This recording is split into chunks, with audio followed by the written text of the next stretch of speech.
Mereka lebih percaya kepada doktrin dan dogma yang berasal dari manusia, sehingga Allah mengunci hati mereka. Maka mereka semakin tersesat. Wa makaru, mereka membuat tipu daya. Wa makarallah, dan sesungguhnya Allah membalas tipu daya mereka. Wallahu khairul makirin, dan Allah sebaik-baiknya pembalas kejahatan. Silakan. Katanya Bang Suma bilang penyesat atau penipu itu hanya punya iblis tadi. Pernah mengatakan demikian. Kok tiba-tiba kok Allah juga ke sananya menyesatkan gitu? Itu bagaimana tanggapan Bang Suma? Saudara, iblis itu bersumpah di hadapan Allah untuk menyesatkan umat manusia. Oke, makanya tadi saya katakan bahwasanya iblis itu tidak kemudian mempan cobaannya, godaannya kepada orang-orang yang bertakwa. Al-Quran yang menarasikan itu dengan sangat jelas. Innahu laisa lahu sultan 'alal ladina amanu wa 'ala rabbihim yatawakkalun. Sungguh setan itu tidak akan berpengaruh terhadap orang yang beriman dan bertawakal, yang takut kepada Allah. Sedangkan orang yang tidak takut kepada Allah, orang yang tidak beriman, itu temannya setan. Maka setan akan semakin membuat mereka sesat.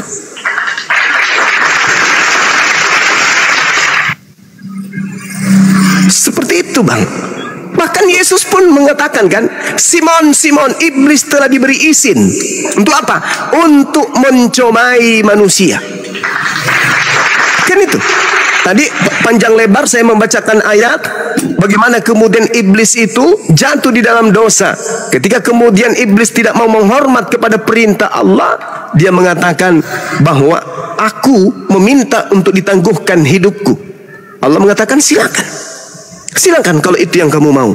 Iblis memberikan ruang, dan iblisnya kemudian bersumpah di hadapan Allah, aku akan menyesatkan seluruh umat manusia kecuali mereka yang ikhlas beribadah kepadamu, hamba-hambamu yang terpilih. Illa ibadaka minhumul mukhlasin, yang ikhlas beribadah kepadamu. Selain daripada itu, yang mereka ogah-ogahan, hanya akal-akalan, ibadahnya pun hanya buatan-buatan mereka sendiri, semuanya akan aku giring ke dalam neraka bersama dengan aku. Itu sumpah iblis di dalam Al-Quran surah Al-Hijr ayat 39. Tuhanku, oleh karena engkau telah memutuskan bahwa aku sesat, aku pasti akan jadikan kejahatan terasa indah bagi mereka di bumi ini. Iblis.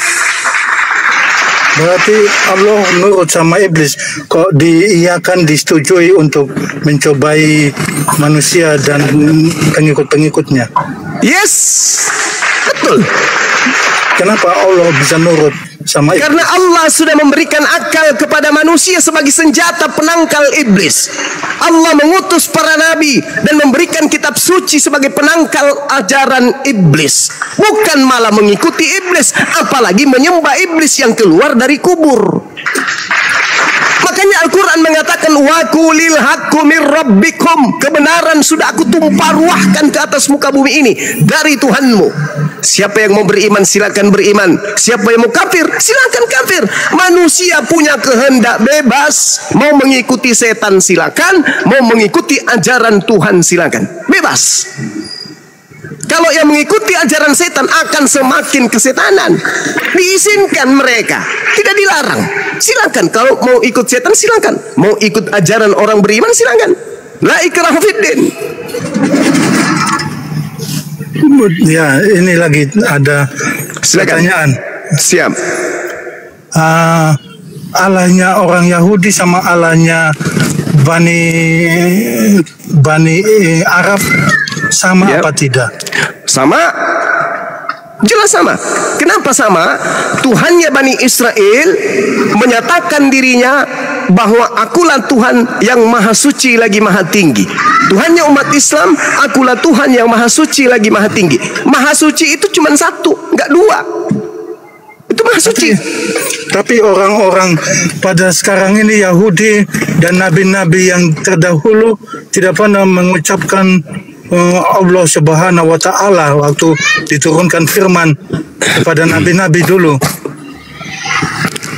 Iya, Al-Quran mengatakan dalam surah dalam surah Ibrahim ayat 4, di situ Allah Subhanahu wa taala menjelaskan kemudian kepada baginda Rasulullah Muhammad sallallahu alaihi wasallam, "Wa ma arsalna mir rasulin illa bilisani qaumi liyubayyina lahum."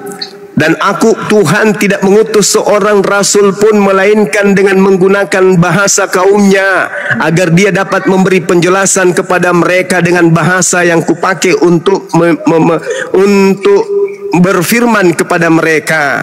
Itu jelas itu. Jadi bagaimana dengan bangsa Indonesia yang tidak ada nabi yang turun dengan bahasa Indonesia? Al-Quranul Karim bisa diterjemahkan ke dalam bahasa Indonesia. Terjemah. Ya, jelas itu. Makanya kemudian Al-Quran menjelaskan di dalam surah Al-Ahqaf ayat 12, Allah berfirman, "A'udzubillahi minasyaitonirrajim. Wa min qablihi kitabu Musa imama wa rahma wa hadza kitabun musaddiqul lisanan arabiyyan liyunziral ladzina zalamu wa busyra lil muhsinin." Dan sebelum Al-Quran, aku telah ada kitab Musa yang kuwahyukan kepada Musa sebagai petunjuk dan rahmat. Dan Al-Quran yang aku wahyukan kepadamu adalah kitab yang membenarkannya dalam bahasa Arab untuk memberi peringatan kepada orang-orang yang zalim dan memberi kabar gembira kepada orang-orang yang berbuat baik. Jelas itu. Oke. Iya. Silakan. Yang terakhir ini, yang terakhir. Silakan. Ini nabi-nabi itu kebanyakan kan dari Bani Israel. Iya. Ya, nabi-nabi dari Adam sampai itu kan keturunan dari Bani Israel. Siap. Tuhan memberi firman itu pakai bahasa apa mereka dulu? Bahasa kaumnya. Bahasa Ibrani, bahasa Aram, itu bahasa kaumnya. Tergantung kepada siapa nabi itu diutus. Terus kok Al-Quran datang belakangan, kok tiba-tiba nabi-nabi yang di dalam kok bisa pakai bahasa Arab semuanya. Kan tadi barusan saya bacakan tadi, Bang.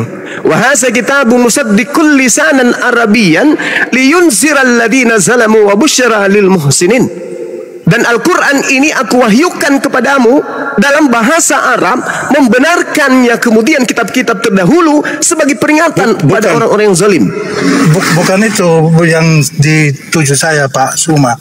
Ya. Yang tujuan saya itu, Nabi Musa kok bisa bahasa Arab di waktu di Al-Quran itu, maksud saya. Waktu Allah berbicara pakai bahasa Arab sama Nabi Musa, padahal dulu bahasanya kaumnya sana Israel. Kok tiba-tiba datang Al-Quran, kok tiba-tiba pakai bahasa Arab, Nabi Musanya, Ibrahimnya kok pakai bahasa Arab. Apakah itu terjemahan apa tidak? Tolong dijelaskan. Saudara, yang mengutus Nabi Musa adalah Allah yang Maha Suci lagi Maha Tinggi. Mengutus bahasa Ibrani. Yes. Lalu kemudian Al-Quran mengatakan, "Wa ma arsalna mir rasulin illa bilisani qaumi liyubayyina lahum." Dan aku tidak mengutus seorang rasul pun melainkan dengan bahasa kaumnya, agar dia dapat memberi penjelasan kepada kaumnya.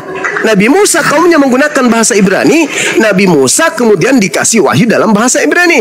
Nabi Muhammad SAW kemudian diutus kepada bangsa Arab pada masa itu, maka Nabi Muhammad kemudian diberi wahyu dengan menggunakan bahasa Arab, menjelaskan tentang Nabi Musa, menjelaskan tentang Nabi Adam, menjelaskan tentang Nabi Ibrahim, semua aja menggunakan bahasa Arab. Oh, berarti itu cuma penjelasan, bukan wahyu langsung, bukan?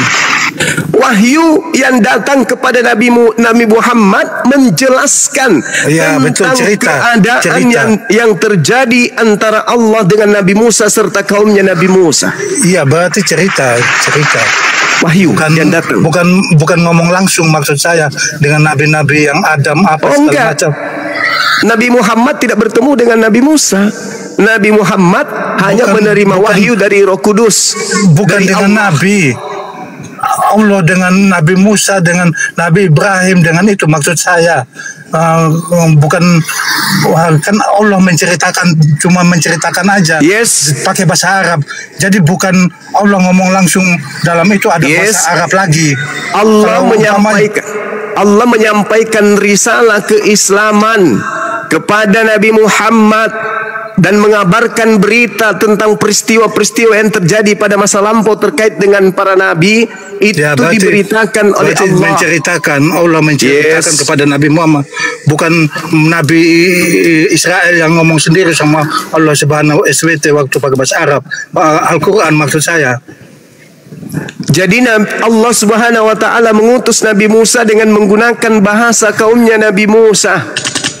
Betul, Ibrani, betul. Ya, sekarang yang terakhir ini. Ya, di dalam surat Maryam saya agak hafal dikit Arab gitu. Ya, silakan. Kalau saya orang luar pulau. Siap, silakan Bang, silakan. Di surat Maryam ayat 71, wa in minkum illa waridha kana ala rabbika hatman mahdiyah. Dan tidak ada seorang pun daripada kamu melainkan mendatangi neraka itu. Hal itu adalah ketentuan bagi Tuhanmu. Itu bagaimana semua itu ditakdirkan masuk neraka di surat Maryam 71. Oke, baik.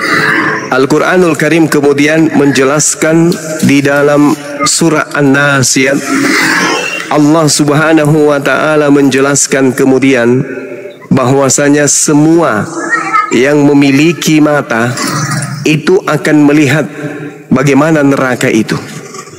Tidak ada satupun di antara manusia yang tidak akan melihat neraka. Itu pasti tuh. Di dalam Al-Quran sudah dijelaskan. Fa iza ja'atit tammatul kubra, maka apabila malapetaka besar datang, yaitu hari kiamat, yauma yatazakkarul insan ma sa'a, yaitu pada hari ketika seluruh manusia teringat akan apa yang telah dikerjakannya ketika hidup di atas muka bumi. Wa burrisatil jahimu liman yara, dan neraka diperlihatkan dengan jelas kepada semua manusia yang memiliki mata melihat. Saya ulang.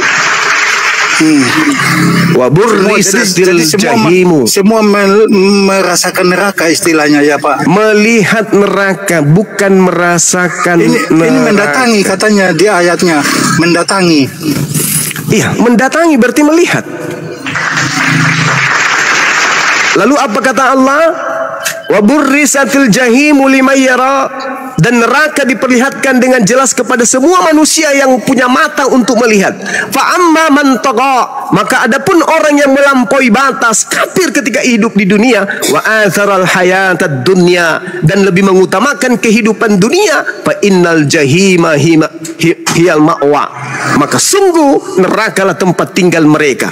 Lanjut ayatnya, wa amma man khafa maqama rabbih wa nahal nafsa 'anil hawa, dan adapun orang-orang yang takut kepada kebesaran Tuhannya dan menahan diri dari keinginan nafsunya ketika di atas muka bumi ini, tidak kemudian makan semua makanan tapi dia tundukkan nafsunya kepada perintah Tuhan, fa innal jannata hiyal ma'wa, maka sungguh surgalah tempat tinggalnya. Oh, ada surga ya. Yes. Jadi semua manusia akan melihat neraka itu.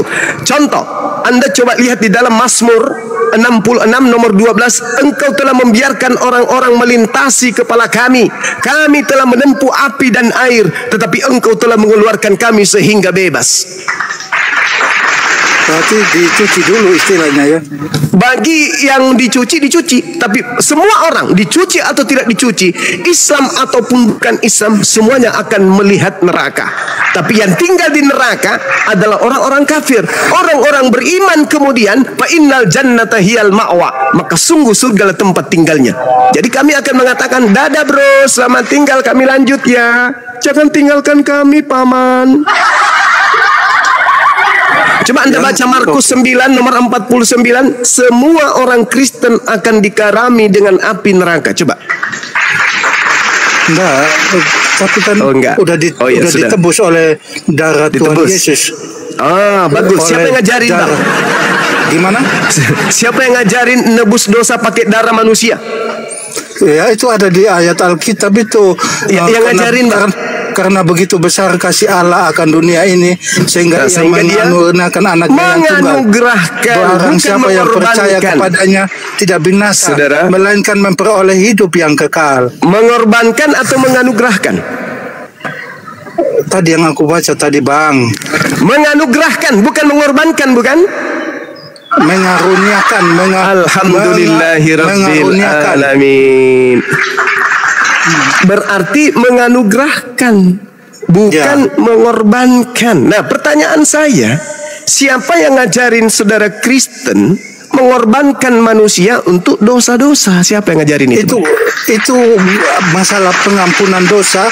Itu kan sudah ada dalam waktu Nabi Musa, istilahnya darah di dalam waktu Bani Israel itu ditaruh darah di pintu-pintu, anak itunya selamat, yang tidak ada darah binatang kan, Bang? Binasa. Betul. Darah binatang. Yesus binatang. Itu kan anak domba Allah dibilang. Berarti binatang. Ibarat bang. Anda mengibaratkan Yesus sebagai binatang gitu? Ada ibarat yang lain? Korban, ada bang, ibarat yang lebih, yang sedikit agak tinggi derajatnya, jangan diibaratkan hewan, bisa nggak? Korban, Bang, korban tebusan. Iya, saya ngerti, saudara. Yang saya tanya, ada tidak Bani Israel Tuhannya minta korban manusia? Ya kan itu sudah dulu perjanjian itu akan memberikan iblis itu sudah dibilang zaman perjanjian lama, anak ini keturunan dari perempuan ini akan meremukkan kepalamu.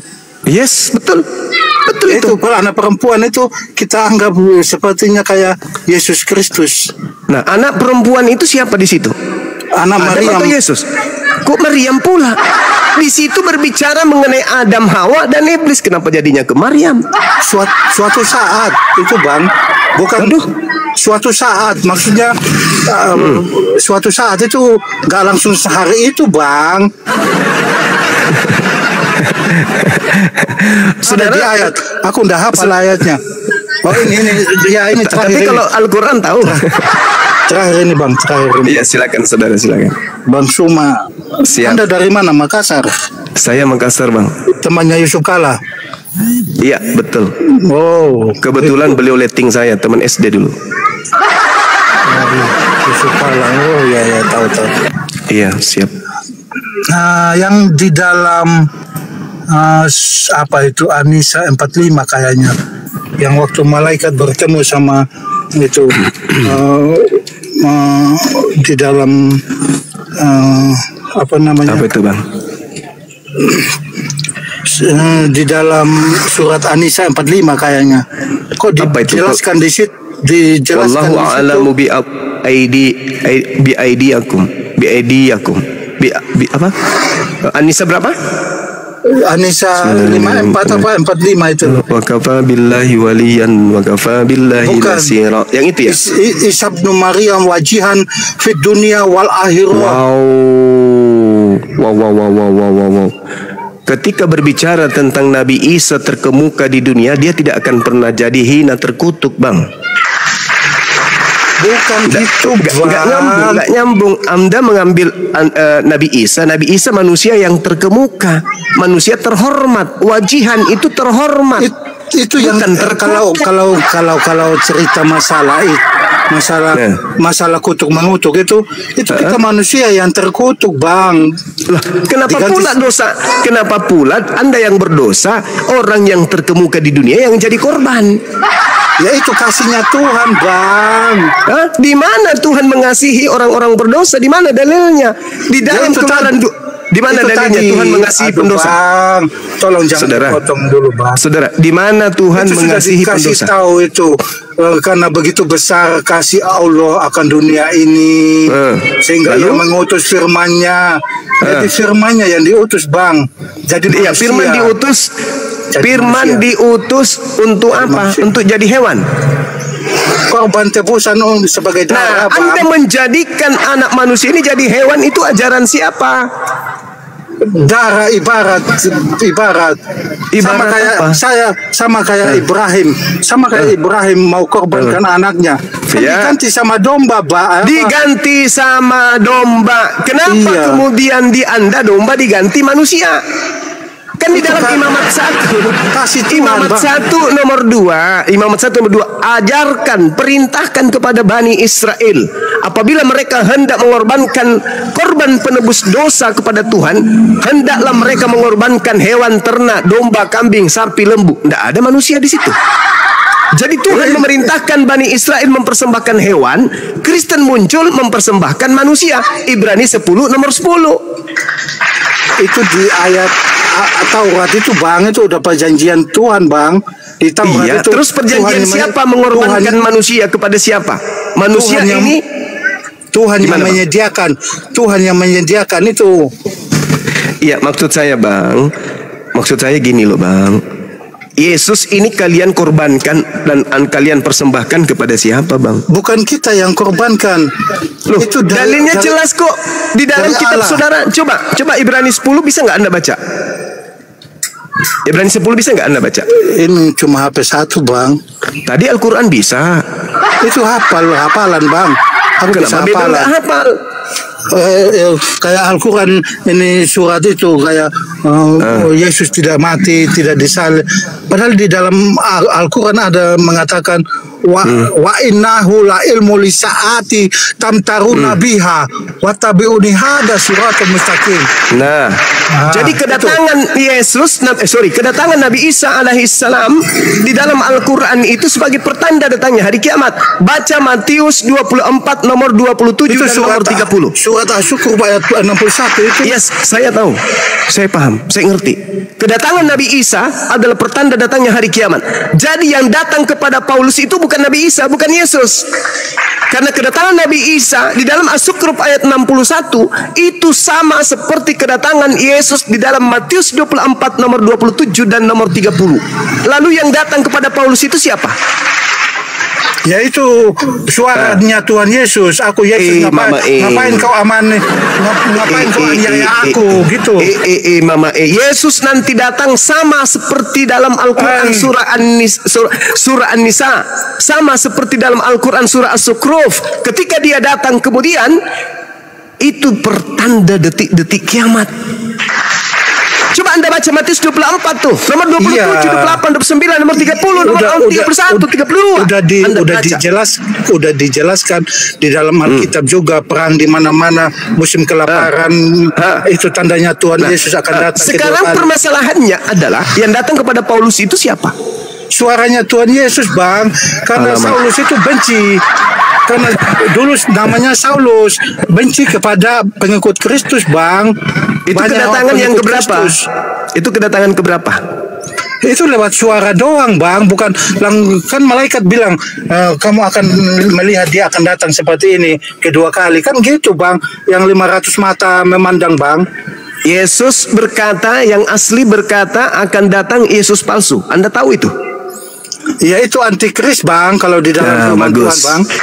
Bagus. Berarti Anda mengiyakan akan datangnya Yesus palsu? Kalau itu palsu, tidak, kita kan nggak tahu, Bang.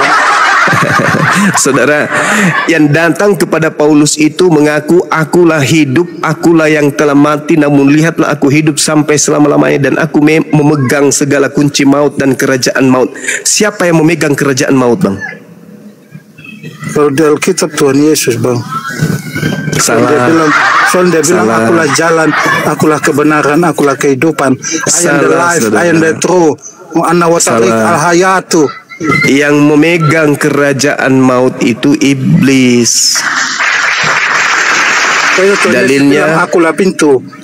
Dalilnya Ibrani 2 nomor 14. Kisah 2 nomor 24, Ibrani 2 nomor 9, Yohanes 12:31, Yohanes 14:30, 1 Timotius 1:20 dan seterusnya. Bukti bahwa yang menguasai kerajaan maut adalah iblis. Jadi yang datang kemudian membisikkan Paulus sebagai raja maut itu siapa? Iblis, Paman. Iblis. Ya, ini Ya, kok Al-Quran kok ada bertentangannya di situ? Yang mana yang bertentangan, saudara? So, aku pernah baca di ayat Al-Quran, jika Al-Quran dari Allah, pasti kamu tidak akan melihat pertentangan, perselisihan di situ. Sekarang tolong tunjukkan pertentangan yang ada dalam Al-Quran. Silakan, satu aja. Satu aja. Yes. Oke. Di dalam Al-Quran, ya. Di dalam An-Nisa 157, ya. Dan di dalam 157, ya, wassalamu alayya yauma amutu wa yauma alitu wa yauma abhatu hayya. Kok An-Nisa jelas itu sama dengan Alkitab mengatakan aku lahir, datang, mati dan bangkit hidup kembali. Surah Maryam itu Bang Kojek, woi. Surah Maryam itu. Alamak. Surat Maryam 33. Sorry, maaf. Iya, terus apa yang bertentangan dengan itu? Ya, katanya dia tidak disalibkan, dia diangkat. Siapa yang penipu di situ?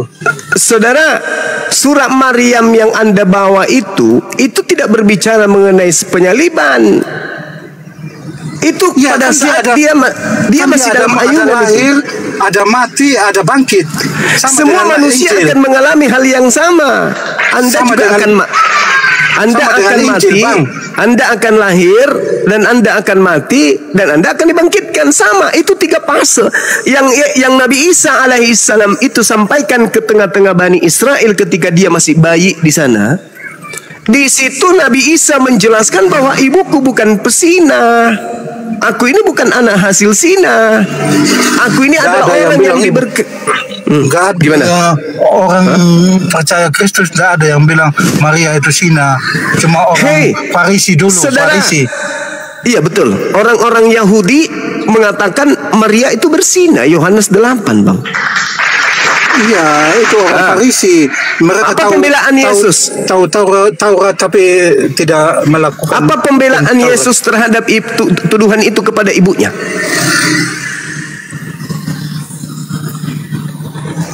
Ibumu pesina. Pembelaan Yesus apa? Kan malaikat yang datang kepada Maryam. Iya, maksudku pembelaan Yesus ini kepada ibunya yang dituduh berzina apa? Kalau di Al-Quran apa Alkitab? Di Bible dong. Kalau di Al-Quran kan membela ibunya dia.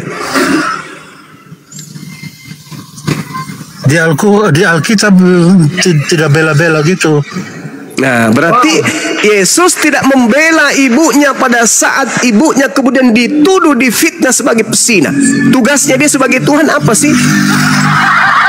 Berarti Gurunda ini anak durhaka ini Yesus ini ya? Bukan durhaka, Tuhan yang durhaka kepada ibunya. Kalau dia manusia belum Tuhan, Bang. Kalau dia itu firman yang jadi manusia, Bang. Dia manusia belum Tuhan dia. Itu kan melepaskan semua ketuhanannya semua. Ya, lalu bagaimana caranya dia menjadi Tuhan? Dia bangkit naik ke surga, Bang. Saudara, bagaimana Yesus yang bukan Tuhan, yang adalah manusia, bisa menjadikan dirinya menjadi Tuhan? Caranya gimana? Masuk dulu ke alam kubur, baru keluar menjadi Tuhan. Roma 14 nomor 9. Iya, jadi syarat bangkit ke surga, Bang. Syarat untuk menjadi Tuhan mati, masuk kubur. Sekarang pertanyaannya, yang keluar dari kubur ini siapa? Tuhan. Hantu. Tubuhnya. Ya, tubuhnya itu sebagai Tuhan atau sebagai manusia atau apa? Tubuhnya ya manusia biasa kayak kita, Bang. Berarti ketika dia keluar dari kubur, yang bangkit ini manusia? Iya, kemanusiaannya yang bangkit, Bang. Oh, berarti yang menebus dosa-dosa Kristen ini manusia? Kan darah, kalau nggak ada manusia, kan nggak ada darah, Bang. Iya, maksud saya berarti yang menebus dosanya orang Kristen itu manusia? Tuhan yang siapkan, kok muter-muter lagi, Bang. Loh, kok jadi saya yang mutar? Abang yang mengatakan Tuhan nebus dosa. Berarti yang keluar dari kubur tadi ini kan dari awal saya sudah bilang itu. Dari awal saya sudah bilang itu Allah yang siapkan itu masalah korban, Bang. oh, berarti Tuhan mengutus Tuhan lain. Rohnya, aduh ya ampun ya Tuhan. Ya maksudnya Tuhan sama kayak di Al-Quran itu Isa putra Maryam kalimatullah roh Allah. Nah itu loh Bang. Iya, roh dari Allah. Betul. Iya sama Bang. Ya, berarti ini roh dari Allah, bukan Allah. Ya punyanya rohnya Allah ya, bukan ciptaan Bang. Ya, punyanya dia sendiri Bang.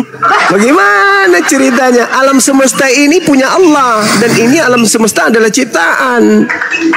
Ya, masa dia berfirman jadilah bumi. Kan itu kan pakai suaranya. Kalau kita pikir secara logika kan. Ya, apa bedanya dengan kalimat, Yesus? Kalimat. Jadilah hamil, wahai Maria, jadilah hamil. Hamil Maria, apa bedanya? Kan harus proses Bang. Iya, sama seperti ciptaan yang lain. Sekarang ketika kemudian Yesus mau diadakan di atas bumi ini, kan Tuhannya berfirman dulu kepada Maria ibunya. Maria, ya paman, hamil dong. Yes, hamil. Lahirlah anaknya, si daging ini Yesus. Ketika kemudian dia lahir, selalu diganggu setan dia, selalu digodai setan, sampai pada akhirnya setan tidak mampu menggoda dia. Setan memanfaatkan orang-orang jahiliyah pada masa itu untuk membunuh Yesus. Oke. Nah, setelah kemudian mereka berupaya membunuh Yesus, Tuhan menyelamatkan Yesus dong. Berarti yang masuk ke dalam kubur ini bukan Yesus, karena Yesus diselamatkan oleh Tuhan. Ketika iblis berupaya membunuh Yesus, iblisnya tidak berhasil. Gini bang, saya bukan mau potong, bukannya sok pintar Bang ya. Iya. Di dalam Taurat Musa dulu itu sudah penebusan darah itu sudah terjadi. Terus yang kedua ada ini Tuhan yang menyiapkan karena mengasihi bangsa, karena tidak ada manusia yang bisa nyampai kepada Bapa di surga. Jadi Tuhan sendiri yang siapkan gitu ceritanya Bang. Maksudnya dia siapkan korban masuk ke bumi. Betul. Iya, ya, rohnya, yang korban ini siapa? Rohnya dia yang dia kirim jadi manusia. Oh begitu. Ya makanya Isa bin Maryam itu adalah kalimatullah, roh Allah. Wah. Ada di surat Maryam jelas banget itu Bang. Iya, kalau kejadian 6 nomor 7 itu gimana Bang? Apa bacaannya? Ya Allah ya Karim. Abang belajar Quran tapi tidak belajar Bible. Gimana dong? Saya itu main hafalan Quran Bang saya. Ya kenapa nggak hafal Bible? Kan ada perjanjian baru, perjanjian lama. Ya apa bedanya dengan Al-Quran? Kenapa justru aku yang ada hafal? Kejadian 6 nomor 3, berfirmanlah Tuhan, rohku tidak akan selama-lamanya tinggal dalam manusia. Jadi roh kita ini roh siapa? Ya roh kita Bang. Ya roh siapa? Ya roh Tuhan. Ah, pintar. Bedanya dengan roh yang datang kepada Yesus? Yaitu rohnya Allah sendiri yang maha kuasa. yang waktu awal itu yang belum diciptakan langit dan bumi, pada mulanya adalah firman. Firman bersama-sama dengan Allah, dan firman itu adalah Allah. Roh kita roh Tuhan, roh Yesus juga roh Tuhan. Tapi roh ini yang dahsyat Bang, rohnya Tuhan Bang. Iya, karena dia nabi Bang, kita bukan. Dia nabi, dia manusia spesial, dia nabi. Jadi aku nangkap tadi itu berarti Al-Quran itu hanya cuma menceritakan kepada Nabi Muhammad ya. Yes. Oh bukan, jadi bukan berbicara langsung pakai bahasa Arab tentang Nabi Adam, bukan ya Pak? Oh enggak. Oh. Tapi kok dibilang Al-Quran itu kok turun ke debu dari langit, benar apa enggak Bang? Kenapa Quran ke debu jatuh dari langit? Yang jatuh dari langit itu kitabnya Anda. Coba Anda baca di dalam kitab Wahyu 10 nomor 10. Betul nggak itu kitab? Jangan lari ke kitab saya. Tidak, Anda mengatakan Al-Quran ke debu. Banyak kiai. Aku tanya orang-orang itu juga sama jawabannya. Sama jawabannya. Saudara, Al-Quran itu diwahyukan 22 tahun lamanya. Berarti tidak sama dengan orang-orang yang kasih ini kitab dari Allah. Iya, setelah dikitabkan itu kemudian tapi semua langsung, itu dari Allah. Langsung jadi buku, langsung ketepung di. Oh tidak, itu Bible yang diceritakan dalam Wahyu 10 nomor 10. Lalu aku mengambil kitab itu dari tangan malaikat. Tuh, ada kitab yang tangan dari malaikat kedebuk langsung ke bumi. Gitu kawan. Oh ya, aku pernah dengar juga Bang Suma di TikTok beranda saya kadang lewat-lewat gitu. Iya. Mengatakan saya undang para pendeta seluruh Indonesia mengajak saya. Ada nggak pendeta yang memenuhi itu? Enggak, itu kalau di firman Tuhan itu orang takabur, kalau apa istilahnya kalau kita bilang orang ini kok sombong banget. Kalau di firman Tuhan begitu, barang siapa yang meninggikan diri akan direndahkan, barang siapa merendahkan akan ditinggikan. Kalau kita bilang itu Bang Suma, kalau secara kasar ya, ini sombong istilahnya begitu. Yang pertama, misionaris itu menyesatkan orang dengan berbagai macam tipu daya. Daripada dia sembunyi-sembunyi, mending aku tantang mereka buka-bukaan. Itu yang pertama. Yang kedua, ketika berbicara mengenai sombong, setan itu adalah tempatnya sombong. Sampai setan kemudian mengaku Tuhan melalui nama Yesus. Setan datang kemudian kepada Paulus mengaku sebagai Yesus untuk menyesatkan kalian. Setan itu sombong. Akulah diberi kuasa di langit di bumi. Pergilah ke seluruh dunia, jadikanlah seluruh manusia menjadi pengikutku. Itu iblis itu yang sombong. Yang ketiga, umatnya setan itu sombong dengan mengatakan pencipta langit dan bumi turun ke bumi jadi bayi, mati untuk dosa-dosa mereka. Itulah kesombongan kalian. Pencipta langit dan bumi ini kalian imani turun ke bumi menjadi bayi, setelah dewasa kalian bunuh untuk dosa-dosa kalian. Itu kesombongan yang tak akan pernah bisa terhitung taranya. Jadi Bang Suma bukan kesombongan ya? Itu bukan kesombongan. Saya mengajak pendeta untuk berdiskusi supaya jangan bisanya hanya kemudian mengambil perpuluhan tanpa mengajarkan kebenaran kepada jemaat. Itu. Coba ada nggak kemudian pendeta yang mau diskusi terbuka? Bukan kemudian hanya di jemaat-jemaat saja mereka perpuluhannya ini udah tanggal berapa mas? Bukan. Tapi mari kita berdiskusi. Karena kebetulan Kristen agama siar. Jadi tapi kalau ditanya masalah semua agama, kalau disuruh menilai, itu udah termasuk kesombongan Bang Suma. Oh enggak masalah. Kenapa? Karena memang saya ini adalah apologet pembela agama Islam. Pendeta itu kan diperintahkan di dalam Markus 16 nomor 15-16. Jadi beritakanlah Injil kepada seluruh manusia, kepada seluruh makhluk. Yang percaya baptis, yang tidak percaya akan dihukum. Matius 28 nomor 19, pergilah ke seluruh dunia, jadikanlah seluruh manusia menjadi pengikutku. Kan ada perintahnya itu. Nah karena adanya perintah itulah kemudian kalian punya misionaris dari lorong ke lorong seperti Lina Tidak Jaya, kemana-mana menjual agama. Kalian menginginkan semua manusia menjadi Kristen. Kami membantah. Maka saya mengangkat tangan dan mengatakan perlawanan terhadap misi kekristenisasi. Ayo pendeta, mari saya tantang kalian untuk berdiskusi. Kan begitu, supaya tidak ada dusta di antara kita, Bang. Bukan, kalau kita lihat kembali sejarah ke belakang itu, kan dulu belum ada orang Islam di Arab. Masih ada 3 agama kayaknya dulu. Yahudi, Nasoro, sama kafir Quraisy. Terus? Kan dulu juga kan kalau umpamanya ayat Al-Quran mengatakan lakum dinukum waliyadin, itu kan tidak mungkin. Tapi kalau Nabi Muhammad memerangi kafir-kafir Quraisy semua sampai bisa memeluk Islam, itu kan pakai perang. Oh tidak saudara. Nabi Muhammad yang diperangi, bukan Nabi Muhammad memerangi. Islam itu menjalankan sebuah hukum berdasarkan apa yang diperintahkan oleh Allah. Di dalam Al-Quran dilarang kita memerangi, tidak boleh. Yang diperangi itu adalah orang yang memerangi kita. Mana ada perintahnya? Mana ada coba gerakan-gerakan Islam untuk memerangi? Itu mana perintahnya? Enggak ada. Tidak seperti di dalam Bible.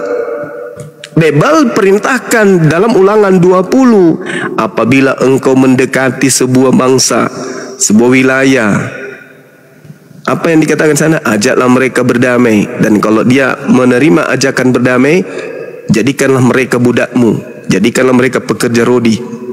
Tapi apabila mereka tidak menerima perdamaian, bunuhlah semua apa yang ada di dalamnya. Ulangan 20 nomor 10 dan seterusnya. Itu yang dipraktekkan Belanda. Itu yang dipraktekkan kemudian agama saudara merebak ke seluruh penjuru bumi. Kalau Islam tidak, Bung. Islam itu melakukan aksi, melakukan reaksi ketika ada aksi. Nabi Muhammad tidak pernah mengganggu orang lain. Bahkan Nabi Muhammad mengatakan apa? Barang siapa yang menyakiti orang kafir, maka dia sama halnya menyakiti aku. Itu kata Nabi Muhammad. Tidak boleh kemudian orang Islam itu menyakiti orang kafir, itu tidak boleh. Kecuali orang kafir yang memerangi umat Islam. Begitu saudara. Jadi jangan salah paham tentang Islam. Makanya coba kalian damai-damai aja kan di tengah-tengah kami umat Islam mayoritas. Coba bayangkan angka kita jauhnya ya. Kami umat Islam di Nusantara ini 87%. Kalian cuma 7%. Itu pun digabung semua sekte. Ada kalian mengalami penindasan, penekanan? Nggak ada. Ada perlakuan tidak adil dari negara ini yang mayoritas penduduk muslim? Nggak ada. Kita semua sama di hadapan pemerintah. Kita semua sama di hadapan hukum negara kita ini. Nggak ada kan? Uang zakat kami beri, uang infak, sedekah, dan seterusnya, uang haji, uang umroh, semua kita kasih untuk pembangunan bangsa kita ini ketika negara membutuhkan. Tidak ada kemudian dari kami, guru-guru kami, tokoh-tokoh kami, ini uang zakat, ini uang haji jangan dipakai ke wilayah-wilayah basis Kristen ya, cukup ke negara wilayah-wilayah mayoritas Islam aja. Nggak ada kayak gitu. Pakai, karena Islam itu rahmatan lil alamin. Tak ada Islam itu melakukan penekanan, penindasan, nggak ada. Justru ketika kemudian Rasulullah mengadakan perjanjian-perjanjian damai terhadap orang-orang kafir, mereka senantiasa kemudian melanggar perjanjian-perjanjian itu. Jadi Islam tidak pernah melakukan sesuatu yang merugikan makhluk alam semesta ini, nggak ada. Coba bayangkan Bung, betapa menderitanya umat Islam di Nusantara sebelum Indonesia merdeka. Kalau dia diperangi hanya seminggu, hanya sebulan, hanya setahun, 10 tahun, 20 tahun, 100 tahun, 200 tahun, itu penderitaan seperti apa lagi yang mereka kemudian bisa tidak rasakan? Kalau cuma sehari 2 hari diperangi mungkin masih bisa. Ini 350 tahun lamanya umat Islam diperangi, dikerangkeng kemudian oleh penjajah yang meninggalkan rumah ibadah bernama gereja, meninggalkan sebuah kitab bernama Bible, dan meninggalkan tokoh-tokoh agama bernama pastor dan pendeta. Ketika umat Islam berhasil mengusir mereka yang menjajah 350 tahun, apakah ketiga unsur ini dilenyapkan oleh umat Islam sang pejuang? Kan tidak. Pendeta masih hidup, pastor masih ada, gereja-gereja berdiri dengan kokoh, lembaga Bible justru didirikan, justru kitab-kitabnya diterjemahkan ke dalam bahasa yang sudah dijajah. Ada Islam melakukan intimidasi? Tidak ada. Sekiranya Islam itu agama kejam, mumpung Belanda penguasa penjajah ini pulang, maka semua rumah ibadah yang mereka tinggalkan, semua pengikut-pengikutnya yang tadinya menjadi mata-mata, menjadi pemuas nafsunya, tukang cucinya, tukang bersih-bersihnya, kita lenyapkan semuanya. Jangan sisakan, ini sisa-sisa penjajah. Tapi kan tidak, kami merangkul semuanya. Indonesia merangkulnya, duduk bersama-sama, sama rendah, tinggi sama-sama ketika berdiri. Tak ada yang diistimewakan, semuanya istimewa. Itu yang terjadi, Bung. Itu yang terjadi. Undang-undang di negara kita ini, ada nggak yang berpihak kepada Islam dan tidak berpihak kepada kalian? Nggak ada itu. Semuanya sama.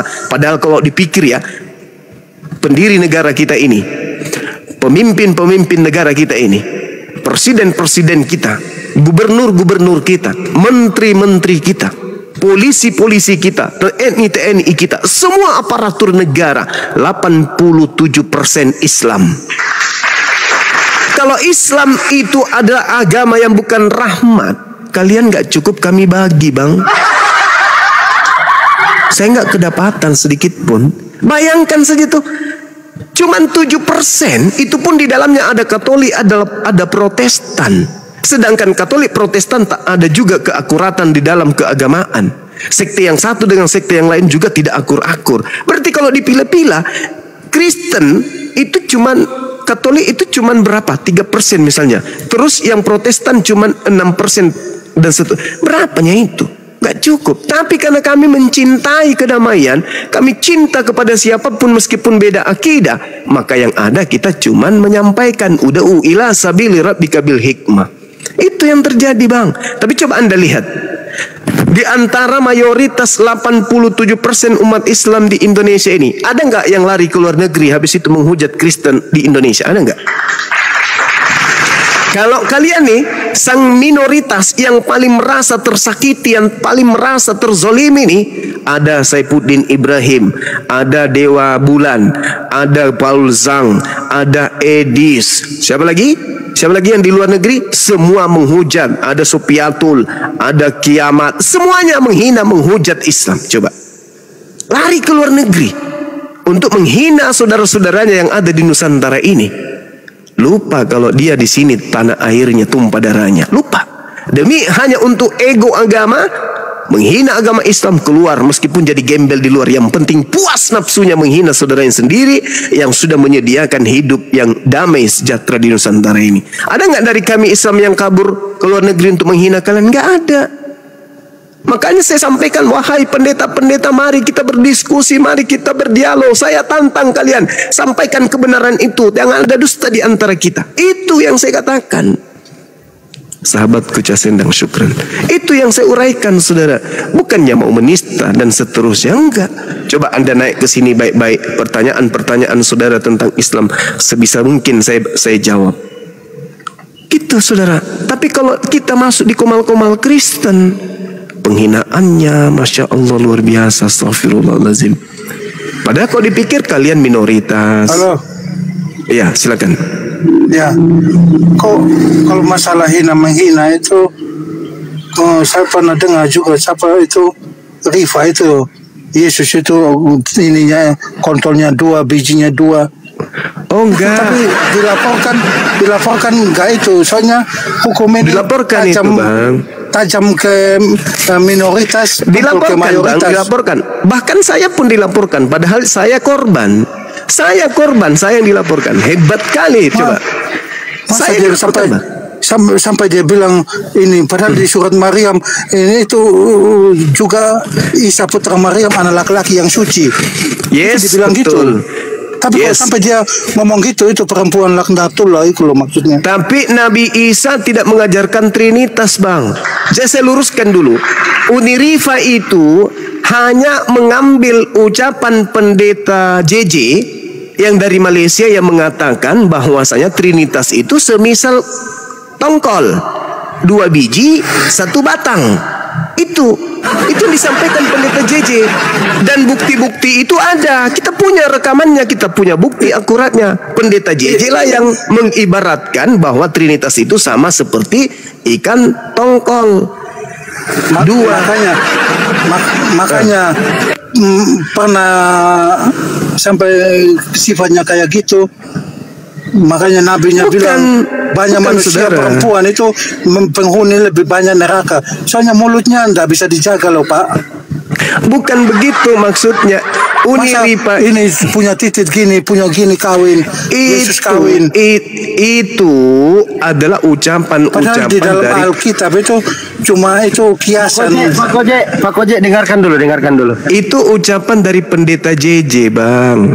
Kalau Adinda Nora ini Yaitu mengutip dalam kitab Anda di dalam Yohanes berapa itu? Yohanes 2 Yohanes 1 nomor 29. Itu. Kalau saya korban. Saya didatangi oleh pelacur agama untuk mengkristenkan saya dengan membawa baju kaos. Saya tolak baju kaos itu, saya bakar, saya nggak terima. Karena itu menodai agama saya. Saya seorang muslim, disidak, didatangi kemudian secara tiba-tiba tanpa undangan dia datang ke tempat saya, membagikan baju kaos yang sudah direncanakan jauh sebelumnya. Dia sidak saya, membagikan baju kaos kemudian. Saya tidak terima baju itu karena saya tahu dia adalah penghujat, penista. Kalau yang datang itu saudara Kojek, datang kepada saya, Bang Suma, ya Bang Kojek, ini saya mau memberikan Bible. Saya terima, Bang. Ini saya mau berikan baju kaos. Saya terima pasti. Tapi meskipun baju kaosnya itu tertulis Bible, data apapun di dalamnya, karena yang memberikan saya itu adalah niatnya baik, saya terima pasti. Tapi yang datang ini penghujat, penista Tuhanku, penghina nabiku, datang kepadaku membawa baju kaos yang tertulis, marilah semua yang letih lesu kepadaku. Apa yang saya lakukan kemudian? Untung baik saya tidak rontokkan giginya.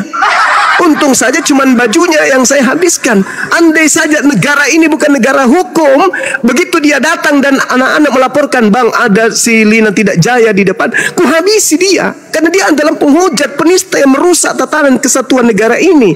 Tapi karena ini negara hukum, apa ku bilang? Suruh dia pulang. Suruh tinggalkan tempat ini. Saya tidak mau ketemu. Itu yang kusampaikan. Kenapa? Saya tidak akan pernah sanggup menatap wajah penghina Tuhanku. Oh, dia titip ini, Bang, baju kaos, ambil bajunya, bakar. Jangan sampai kemudian mencederai akidah kita. Bakar baju itu, dibakar. Saya dilaporin gara-gara bakar baju kaos pembeliannya. Itu udah nggak pantas itu, Bang. Kalau sampai ngomong Yesus ininya panjang. Loh, makanya jangan punya Tuhan, punya nonot, Bang. Makanya gimana ceritanya? Anda pikir kira-kira Tuhan punya nonot kayak gitu? Anda pikirkan. Oh, tolong jangan di-mute dong. Ya, coba. Anda coba pikirkan itu. Bagaimana Anda Tuhan punya nonot? Coba bagaimana itu Anda pikirkan lah itu. Ya itu kan itu tidak ada di ayat itu masalah. Siapa bilang tidak ada? Pada hari ke-8 nonotnya dipotong, Bang.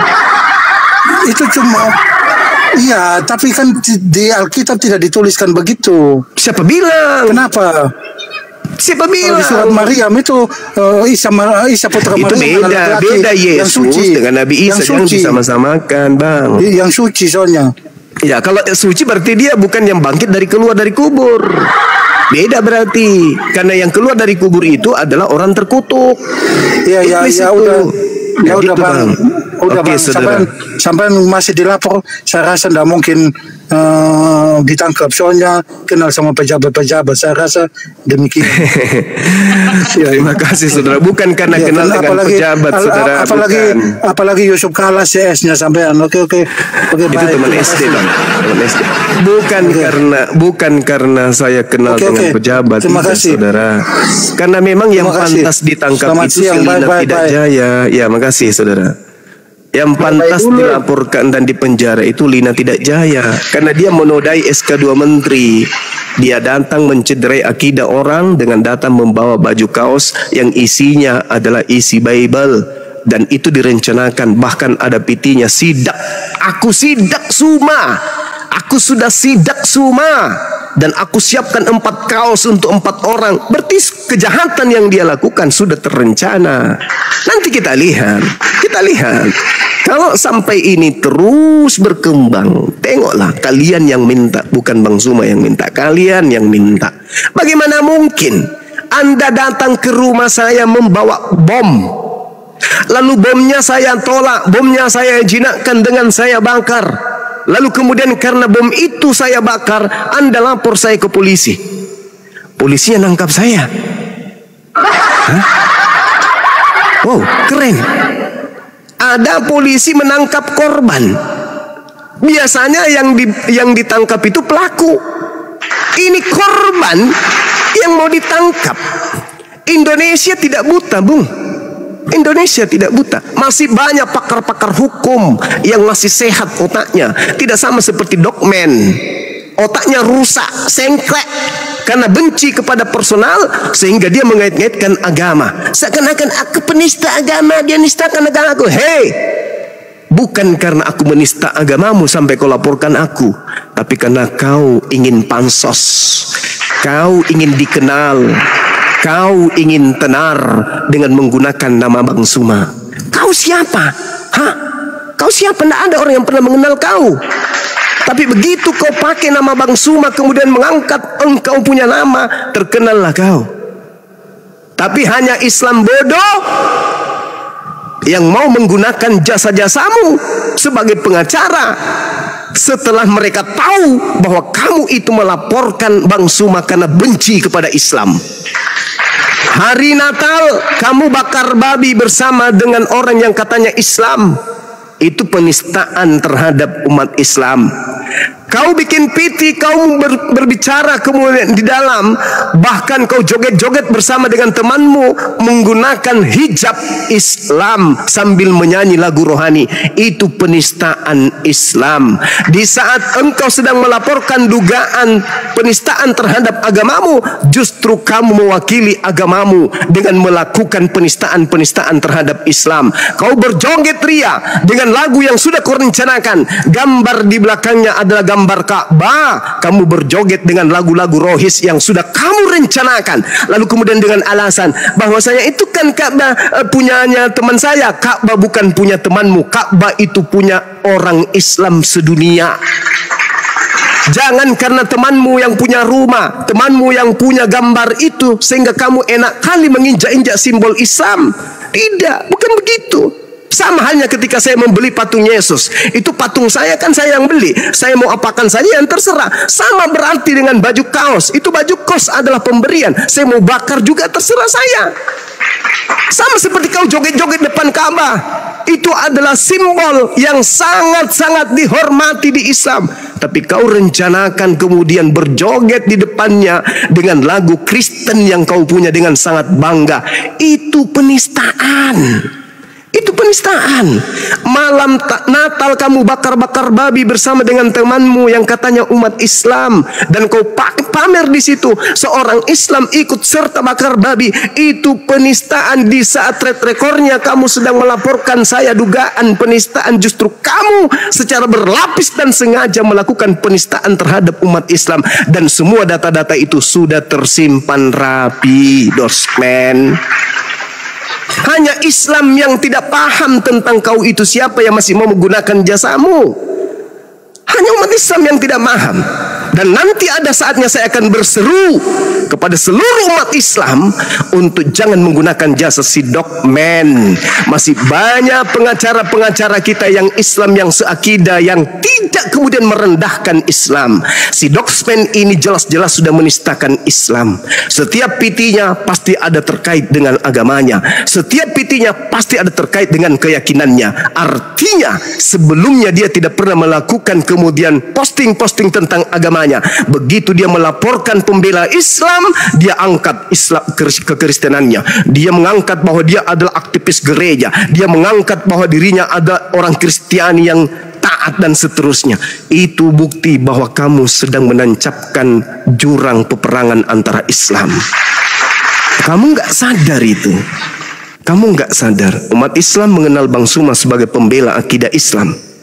Dan jangan kau berpikir umat Islam selama ini tidur, tidak mengetahui kemudian rencana-rencana kristenisasi.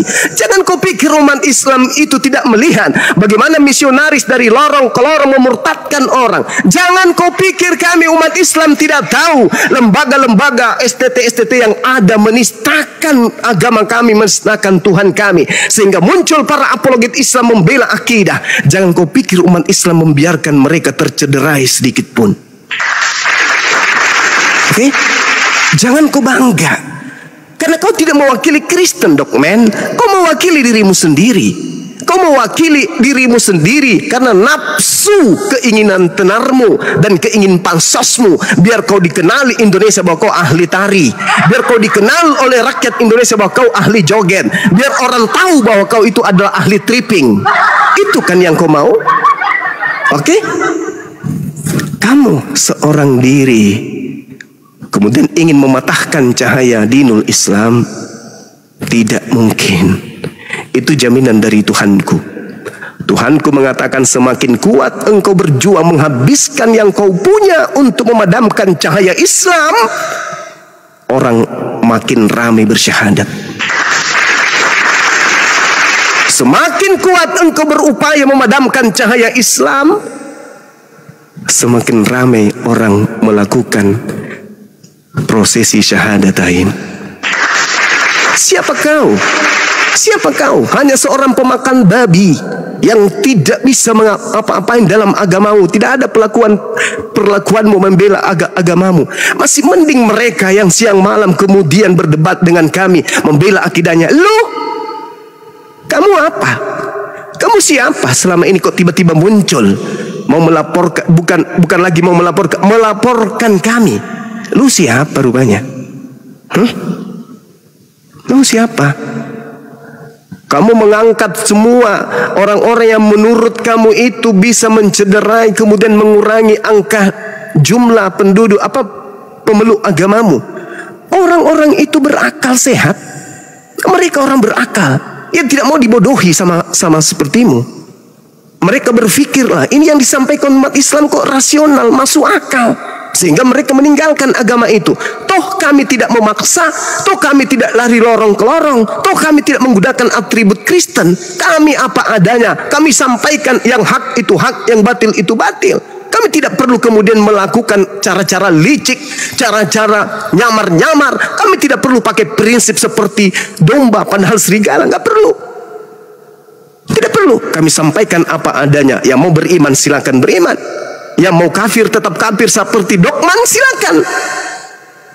Tapi yang terjadi di saat engkau lagi melakukan pelaporan terhadap saya, track record di mana kamu melakukan dugaan penistaan katanya, sehingga kau laporkan. Kamu tidak mendalami kasus itu begitu sehat. Kamu hanya mengikuti nafsumu saja. Karena dengan begini saya akan terkenal, membawa nama Bang Suma pasti saya akan terkenal, akan banyak umat Islam yang akan memakai jasa-jasa saya. Kamu pikir umat Islam itu bodoh? Hah? Belum, Dokman. Belum. Saya belum apa-apa. Saya masih duduk dengan rapi di tempatku. Tapi di saat saya sudah melangkah, di saat putra Makassar Bugis melangkah atas nama pribadi dan atas agama, siapkan dirimu. Siapkan dirimu, Dokman. Siapkan dirimu. Di saat saya sudah mulai angkat bicara, siapkan dirimu. Kau akan tahu siapa nenekmu yang sesungguhnya. Saya belum apa-apa ini. Saya belum apa-apa. Saya masih di sini menunggu dan menunggu. Silakan kau lapis segala apa yang kau bisa. Kuatkan, kucurkan semua yang kau punya. Saya tunggu. Saya tunggu sejauh mana kau hebat. Silakan, saya belum apa-apa ini. Saya masih bolak-balik rumah gunung. Hah? Masih nyanyi-nyanyi aku ini. Belum apa-apa ini. Bantuan permintaan saya kepada saya kemudian untuk dimasukkan daftar untuk memberikan bantuan kepada Bang Suma. Belum. Tunggu, sabar. Gue bilang sabar. Biarkan dulu dia memberikan kekuatannya sejauh mana dia bisa. Biar dia habis semuanya dia punya. Habis itu baru kita gerakkan langkah.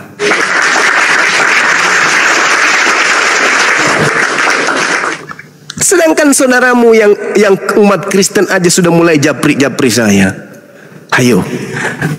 Wallahi demi Allah, saudara-saudaramu sudah mulai japri saya, memberikan dukungan. Lu mau apa sekarang? Orang yang tadinya berpihak kepadamu satu persatu berpihak ke Bang Suma. Dan kamu hanya akan tinggal dengan kenangan joget-jogetmu itu. Itu. Ya, saya belum apa-apa ini. Saya belum apa-apa. Saya masih di sini. Saya belum melakukan sedikit pun tindakan-tindakan yang ya menurut saya itu berat. Belum. Karena kenapa? Saya tidak pernah merasa bersalah. Sedikit pun saya tidak pernah merasa bersalah. Saya korban dalam hal ini. Cuman karena kalian itu si Dokman ini mau menghentikan saya, Susah kalian itu si dokmen mencari ini orang mau dijerat dari mana. Semua yang disampaikan berdata. Kita mau jerat dari mana? Oh iya, datanglah si pelacur agama si Lina Tidak Jaya ini, yang ngaku-ngaku pernah Islam katanya.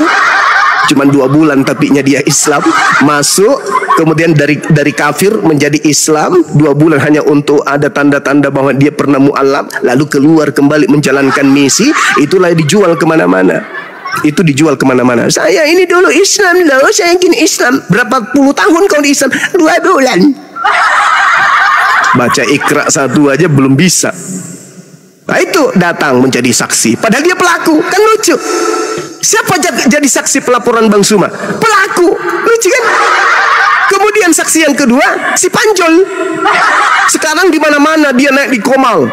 Di Komalnya siapa lagi tuh? Yang katanya Ustadz. Katanya Ustadz katanya. Di situ dia naik ke sana, dia sudah mulai minta maaf. Hei, saudara, orang-orang munafik yang muncul di situ, yang ibu-ibu semuanya dengarkan. Kamu belum merasakan kemudian bagaimana sakitnya. Kamu kata, maafkan. Di Islam itu kita saling memaafkan. Itu ada ibu-ibu tuh kemarin tuh. Siapa namanya itu? Sok paling penghuni surga. Kita di Islam itu harus saling memaafkan. Tidak ada kita itu harus membenci satu sama yang lain. Terus tiba di bawah ada orang yang ngetik, terus ada yang naik motong dia, langsung ngamuk. Saya belum bicara, saya belum selesai bicara. Saya masih bicara, tolong diam, tolong hargai saya. Orang ngomong di sela-sela dia ngomong aja sampai putus tali BH-nya, kawan-kawan. Putus tali BH-nya. Cuman karena ngomong tali BH-nya putus, saking emosinya dia ngomong dipotong sama temannya yang lain. Gila nggak tuh? Bagaimana kalau dia difitnah kayak Bang Suma, sampai harus mubahalah, sampai harus bersumpah di hadapan Allah. Maafkan katanya. Coba saya mau lihat wanita-wanita yang kemarin. Kau buka Komal, kau perlihatkan mukamu. Saya ingin lihat tetanggamu apa responnya. Benarkah kau itu wanita yang bagus? Wanita yang pantas berbicara seperti orang suci? Hah? Coba kau buka kamera. Coba saya mau lihat mukamu. Lalu kemudian apa respon keluargamu? Apa respon tetangga-tetanggamu? Coba. Jangan-jangan kau pemain. Takut buka muka depan umum. Kalau saya buka, saya pakai masker. Ya cuman karena gigi aja nya. Nongol 4 biji ke depan. Kalau bukan karena itu saya buka masker. Ya kamu kenapa pakai akun palsu? Takut kau diketahui bahwa kau tukang ribut, kau tukang gosip, kau tukang bertengkar. Tetangga bertengkar dengan tetangga yang lain gara-gara mulutmu. Habis itu kau datang ke situ nasi, kita harus saling memaafkan lah. Hei kawan, kejahatan itu dibalas dengan kejahatan. Bukan kalian yang menentukan hati saya. Saya ini korban. Saya ini korban. Itu si Panjul sudah mau minta maaf. Wih, aku mau minta maaf. Sekarang aku mau ikut juga keluar katanya. Sama seperti dengan umat Islam. Karena saya ini harus melakukan bayan. Aku harus khuruj 3 hari, 40 hari, 4 bulan. Wih. Usul al-sitta, 6 pilar dalam JT. Kau pahami dulu. Kau pelajari dulu itu. Ya, usul al-sitta kau pahami, kau dalami, baru kemudian kau belajar, baru kau bercerita tentang jamaah tabligh. Saya dari SMA sudah jamaah tabligh saya. Keluarga saya jamaah tabligh. Bapak saya yang membawa jemaah dari Luwu Utara, asal kau tahu. Jangan kau cerita-cerita. Si nolek lah nyepel lah. Tak ada cerita-cerita yang kayak gitu. Mau minta maaf. Iya bang, kalau aku tidak dimaafkan. Alamak, orang munafik dipercaya. Hei, dengarkan. Kalau Allah saja bisa dia tipu dengan bersumpah pakai Al-Quran, bagaimana dengan manusia? Hah? Manusia mana yang berani bersumpah di atas Al-Quran dengan nama Allah, tapi itu bohong, dusta? Manusia mana? Coba. Manusia mana sejahat-jahatnya orang manusia, tidak ada yang berani bersumpah pakai Al-Quran tapi bohong. Tidak ada. Ini ada orang datang karena berlindung di JT, kemudian di komal-komal yang mengatasnamakan mereka itu adalah ahli ibadah, lalu mengatakan bertobat, minta maaf. Nenekmu kiper. Nah, kali kau minta maaf, berbulan-bulan kau nyakiti orang. Setiap kau buka komal, Zuma, Nur Alim, Zuma, Nur Alim, Zuma, Nur Alim. Habis itu kamu datang, minta maaf begitu saja. Hah? Begitu kau bertobat di hadapan Allah, kau bersumpah menggunakan Al-Quran, meskipun katanya kesaksian temanmu sendiri itu bukan Quran, itu tafsir.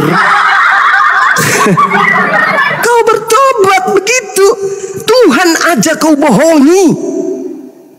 Mana kesaksianmu? Aku disuruh sama Bang Suma injak bibal. Aku disuruh sama Bang Suma, aku disuruh milih antara aku dengan logik, dengan siapa? Dengan blender. Mana kesaksian kau itu? Mana kesaksian kau itu? Wahai pendusta, pembohong, munafik, laknatullah. Mana? Saya akan minta maaf kalau ada yang mau menyambungkan saya dengan beliau. Mau muntah ku dengar kau bicara pakai nama Bang Zuma, Bang Zuma. Biasanya kau cuma suma-suma. Nenekmu kiper, dasar munafik biadab. Dia ngomong di sana, kita nanti keluar ya sama-sama, kita khuruj 4 bulan. Gila sinting. Kita nanti keluar ya, kita mengamalkan khuruj 4 bulan, ninggalkan istri dan anak ya. Pakai nyebut nama Bang Suma. Ya kalau Bang Suma waktu itu Bang Suma halal, bahlul, dongok, tak ngerti, seenak perutnya. Lu pikir gue oten seenak itu bisa percaya terhadap kau? Hah? Nanti kalau ada yang mau menjadi penghubung antara aku dengan Bang Suma, seandainya 2 dunia, aku minta kepada Allah, kamu pindah di dunia yang satu, jangan bersama dengan dunia yang kutinggal ini. Ada lagi yang mengatakan, ada nggak yang menjamin kalau si logika ini nanti akhirnya akan mati dalam keadaan seperti sekarang? Tidak ada yang menjamin, Ustaz. Tapi orang munafik pada kadarnya munafik, Ustaz. Orang kafir pada kadarnya itu kafir. Masalah ujungnya itu nanti. Yang kita lihat ini sekarang, bukan ujungnya nanti. Kalau Anda mengatakan nanti ujungnya, berarti semua penjahat di atas muka bumi ini kita peluk, kita ciumi, kita kasih pangkat, kita hargai, kita dudukkan pada tempat terhormat, Ustaz. Bukan begitu di Islam, Ustaz. Bukan begitu. Ada masa di mana kita bisa memaafkan, wajib. Ada masa tidak bisa. Maaf itu justru dijadikan nantinya senjata bagi orang-orang munafik untuk jauh lebih menghancurkan agama Islam. Paham kau, Ustaz? Paham? Paham kau, Ustaz? Kau tidak sadar itu.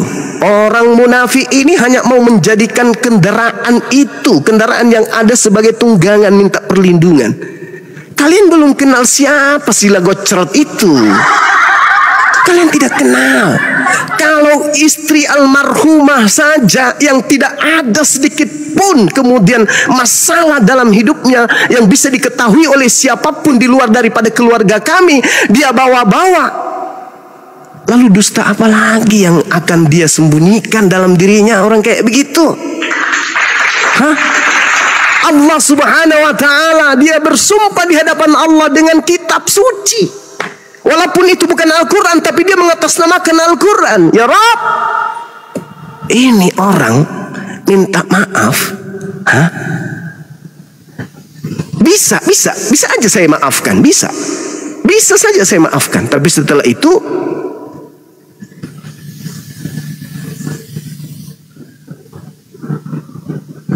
kamu jadi makanan buaya.